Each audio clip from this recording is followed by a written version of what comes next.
Hello and happy Saturday. Let's dive into the stories that made the Nigerian news headlines this past week. The CSU, there we go again. We did say that there seems to be no end in sight for Mr. President and his certificate palava. This week, the BBC got the short end of the stick when they went on a fact check and boldly printed that Tinubu's certificate was not forged.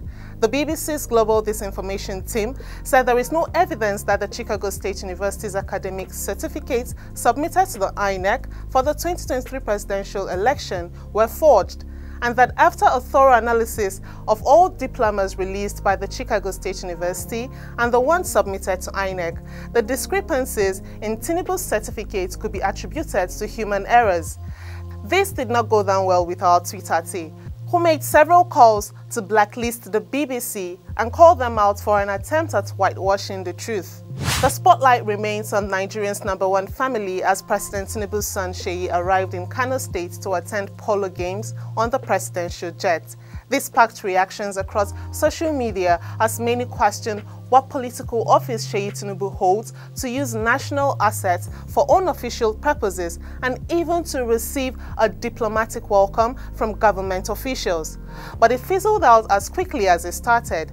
Sheyi Tinubu is certainly not the first child of a sitting president to use official assets. Hello Hanan Buhari. Netizens have tagged these actions as an offense to the Criminal Code of Leadership.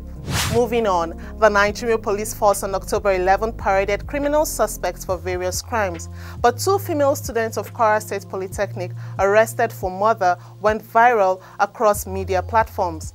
The suspects, Joseph Joy Adama and Vandora Oreoluwa Favor, allegedly tied Mr. Adeniyi Ojo under the guise of having a happy time and demanded money from him. But when he was not forthcoming, they resorted to drugging and suffocating him, leading to his death.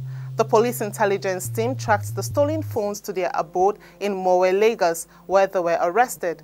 Meanwhile, the management of Kwara State Polytechnic has dissociated itself from the suspects, describing their claims of being students of the institution as an attempt to drag the name of the ever-peaceful institution into the mud. On the foreign scene, this is a very sad one that has left casualties on both sides. The Palestinian militant group Hamas launched an unprecedented attack on Israel on 7th October, with its fighters entering communities near the Gaza Strip, killing at least 1,300 people and taking scores of hostages. The government of Prime Minister Benjamin Netanyahu was caught unawares despite Israel having the Middle East's most advanced military and surveillance state. Israel activated some 3,000 reservists alongside its standing force of 160,000. The Israeli army also prepared for an offensive by dropping 6,000 bombs on Gaza, targeting Hamas commanders and their control centers. They have equally ordered everyone in the north of the Gaza Strip, about 1.1 million people, to relocate to the south of the territory within 24 hours.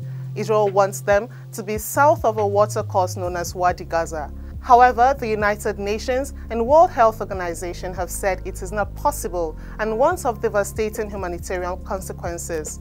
More than 1,400 people have been killed in Gaza since Israel launched retaliatory airstrikes.